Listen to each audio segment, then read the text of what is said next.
India south Africa మధ్య జరగబోయే మూడవ వన్డే మ్యాచ్ మరికొన్ని గంటల్లో ప్రారంభం కానుంది. ప్రస్తుతం అయితే మనం చూసుకుంటే విశాఖపట్నంలో ఉన్నటువంటి స్టేడియం వద్ద అయితే ప్రస్తుతం అయితే ఉన్నాయి. ఇక్కడ చూసుకుంటే అన్ని రకాలుగా పూర్తి ఏర్పాట్లు కూడా పూర్తవుతున్న నేపథ్యం అయితే కనిపిస్తూ ఉన్నది. మనం చూస్తున్నటువంటి ఈ యొక్క ప్రాంగణం అంతా కూడా చుట్టుగా చూసుకుంటే సుమారుగా 20,000 మంది పై చిలుకైతే మాత్రం ఈ యొక్క ప్రాంతం నుండి అయితే ఈ యొక్క క్రికెట్ని అయితే వీక్షించవచ్చు. అయితే ప్రస్తుతానికైతే మనమైతే చూడొచ్చు. దీనికి సంబంధించినటువంటి అన్ని రకాల ఏర్పాట్లు కూడా పూర్తి చేసుకున్న నేపథ్యం అయితే కనిపిస్తూ ఉన్నది. ప్రస్తుతం అయితే మనమైతే ఇక్కడ చూడొచ్చు. అయితే మనం ఇక్కడ ఉన్నటువంటి ఏవైతే చైర్స్ ఉన్నాయి, ఇక్కడ పూర్తిగా ఇక్కడ ఉన్నటువంటి ఎవరైతే మ్యాచ్ ఆడుతూ ఉంటారో ఆ ఆటగాళ్ళ కోసం ఏర్పాటు చేసినటువంటి ప్రత్యేకంగా ఉన్నటువంటి చైర్స్ అనేది చెప్పొచ్చు. ఇక్కడ ఉన్నటువంటి కొంతమంది కోచ్లు ఉంటారు. అలాగే ఇక్కడ ఉన్నటువంటి ఇక్కడ మీ BCCIకి సంబంధించినటువంటి ప్రతినిధులు కూడా ఈ యొక్క ప్రాంతం నుంచి పూర్తిగా అంతా కూడా వీక్షిస్తున్న నేపథ్యం కూడా కనిపిస్తూ ఉంటుంది. ప్రస్తుతానికి అయితే చూడొచ్చు. ఇదంతా కూడా పూర్తిగా ఎప్పటికీ అన్ని రకాలుగా పూర్తి ఏర్పాట్లు అయినటువంటి పరిస్థితి కనిపిస్తుంది. ముఖ్యంగా మనం చూడొచ్చు, ఈ విశాఖపట్నంలో ఉన్నటువంటి ఈ క్రికెట్ స్టేడియంకి ఒక ప్రత్యేకత అయితే ఉంది. ఒక చూసుకుంటే ఇక్కడ గతంలో ధోని కావచ్చు, అలాగే కోహ్లీ కావచ్చు, అలాగే రోహిత్ శర్మ కావచ్చు, అందరికీ కూడా ఈ యొక్క గ్రౌండ్ అనేది ఒక ప్రత్యేకంగా అయితే కనిపిస్తూ ఉంటున్న నేపథ్యం అయితే ఎందుకంటే ఈ యొక్క ప్రాంతంలో సెంచరీలు చేసినటువంటి ఘనతలు అయితే మాత్రం ఎన్నో ఉన్నటువంటి నేపథ్యం కూడా కనిపిస్తుంది. అదేవిధంగా ఇండియాకి ఒక సెంటిమెంట్గా కూడా కనిపిస్తున్న నేపథ్యం కూడా కనిపిస్తూ ఉంది. ఎందుకంటే గతంలో చూసుకుంటే ఆడినటువంటి మ్యాచ్ల్లో సుమారుగా 80% ఇక్కడ ఆడినటువంటి మ్యాచ్లన్నీ కూడా భారతే ఘన విజయం సాధించిన పరిస్థితి అయితే కనిపించాయి. ఇప్పటికే చూసుకుంటే సౌత్ ఆఫ్రికాకు అలాగే ఇండియాకు సంబంధించినటువంటి మ్యాచ్లు ఇప్పటికే 2 మ్యాచ్లు అయితే ఒక మ్యాచ్ ఇండియా గెలిచింది, మరొక మ్యాచ్ సౌత్ ఆఫ్రికా గెలిచింది. కానీ ఈ 3వ మ్యాచ్ చివరి మ్యాచ్ రేపు జరగబోతుంది. అయితే దీని పట్ల ఎన్నో హోప్స్ పెట్టుకున్నటువంటి నేపథ్యం కూడా కనిపిస్తూ ఉన్నది. ఇదంతా కూడా చాలా కట్టుదిట్టమైనటువంటి భద్రత చుట్టుపక్కల ఉన్నటువంటి సుమారుగా 800 మంది పోలీసుల భద్రత మధ్య అయితే మాత్రం ఇక్కడ ఈ గేమ్ని అయితే స్టార్ట్ చేస్తున్న నేపథ్యం కూడా కనిపిస్తూ ఉన్నది. చూడొచ్చు, దీనికి సంబంధించినటువంటి అన్ని ఆటల పాటలు కూడా ఇప్పటికే పూర్తి చేసుకునే నేపథ్యం కూడా కనిపిస్తూ ఉన్నది. చూస్తూ ఉంటే ఇప్పటికే పూర్తిగా ఇక్కడంతా కూడా పోలీసు బలగాలు అయితే పూర్తిగా పహారా కాస్తున్న నేపథ్యం అయితే కనిపిస్తున్నది. సుమారుగా చూసుకుంటే ఇక్కడ 1200, 800 రూపాయల టికెట్ నుంచి సుమారుగా 18,000 రూపాయల వరకు కూడా టికెట్ అయితే విక్రయాలు జరిగిన నేపథ్యం కూడా కనిపిస్తున్నది. అంతా కూడా ఆన్లైన్లో ఇప్పటికే అమ్మకాలు జరిగిన నేపథ్యం కూడా కనిపిస్తూ ఉన్నది.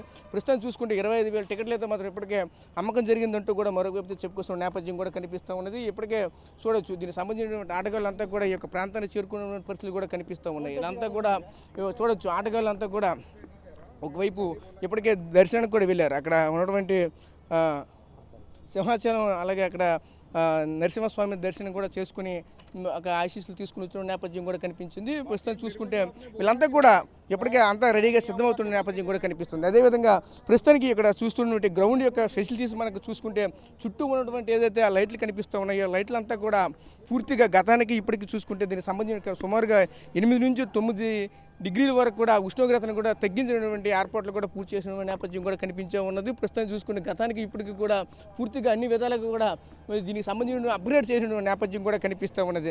చూడొచ్చు, దీనికి సంబంధించినటువంటి పూర్తి ఏర్పాట్లు కూడా పూర్తవుతున్న నేపథ్యం కూడా కనిపిస్తుంది. ఒకవైపు ఎప్పుడు కూడా పచ్చని మైదానంలో ఉండాలి కాబట్టి ఇదంతా కూడా మెత్తని ఒక గ్రౌండ్ అయితే కనిపిస్తూ ఉంటుంది. అది ఈ మెత్తని గ్రౌండ్ల పైన ఇప్పటికే చూడొచ్చు, ఒక పక్క ఎండ వస్తున్నా సరే మరొక వైపు దానిపైన పూర్తిగా ఒక ఫాగ్ రూపంలో అక్కడ వాటర్ కూడా దాన్ని స్ప్రే చేస్తున్నటువంటి పరిస్థితులు కూడా కనిపిస్తూ ఉన్నాయి. అయితే మనం అయితే చూడొచ్చు, మనం వీక్షిస్తున్నటువంటి స్పైడర్ క్యామ్ కూడా ఆల్రెడీ రెడీ చేసిన నేపథ్యం అయితే కనిపిస్తుంది. పూర్తిగా అన్ని ఏర్పాట్లు కూడా పూర్తి చేశారు. ఒకవైపు చూసుకుంటే లైట్లు కూడా ఆల్రెడీ టెస్టింగ్లో పెట్టినటువంటి పరిస్థితి. ఎందుకంటే రాత్రి పగలు జరిగినటువంటి డే అండ్ నైట్ మ్యాచ్ అనమాట. రేపు మధ్యాహ్నం 1:30 ప్రారంభమైనటువంటి మ్యాచ్ రాత్రి 11 గంటల వరకు కూడా ఈ మ్యాచ్ అయితే జరుగుతున్న నేపథ్యం కూడా కనిపిస్తూ ఉంటుంది. ఇదే క్రమంలో ఇక్కడ ఒకే ప్రాంతంలో సుమారుగా 25,000 మందికి ఇక్కడ వీక్షించడానికి అన్ని రకాలుగా ఏర్పాట్లు అయితే పూర్తి చేసిన నేపథ్యం కూడా కనిపిస్తూ ఉంది. చూసుకోవచ్చు, దీనికోసం అయితే మాత్రం ఇప్పటికే చూసుకుంటే సుమారుగా 100,000 మంది ఉద్యోగులు అయితే మాత్రం ఈ యొక్క ప్రాంతానికి పూర్తిగా కష్టపడి దీని యొక్క తయారు చేసిన నేపథ్యం కూడా కనిపిస్తూ ఉన్నది. దీనికి సంబంధించినటువంటి చూసుకుంటే ముఖ్యంగా మన ఇండియాలోనే ఇటువంటి స్టేడియం కూడా ఎక్కడా లేదని చెప్పచ్చు. ఎందుకంటే జాతీయ రహదారికి ఆనుకొని ఉన్నటువంటి స్టేడియం అయితే ఓన్లీ ఇది ఒక్కడే అయితే మాత్రం అయితే పరిస్థితి అయితే మనమే చెప్పొచ్చు ఖచ్చితంగా. ఎందుకంటే ఇటువంటి స్టేడియం అయితే ఎక్కడ కూడా లేదని చెప్పొచ్చు. ఇంతటి సుందరమైనటువంటి స్టేడియం, అలాగే దీనికి సంబంధించినటువంటి ఒక సెంటిమెంట్గా కూడా ఉంటున్న నేపథ్యం కూడా కనిపిస్తుంది. ఖచ్చితంగా ఈ యొక్క స్టేడియం ఏదైతే ఇందులో ఆట ఆడితే ఖచ్చితంగా మన ఇండియా ఖచ్చితంగా గెలుస్తుందంటూ కూడా ఖచ్చితంగా చెప్పుకోవాల్సిన నేపథ్యం కూడా కనిపిస్తుంది. ఎందుకంటే గతంలో చూసుకుంటే 100% సుమారుగా 85% వరకు కూడా ఖచ్చితంగా మన ఇండియానే గెలిచిన నేపథ్యం కూడా కనిపించింది. అందుకు కారణం చేత ఇక్కడ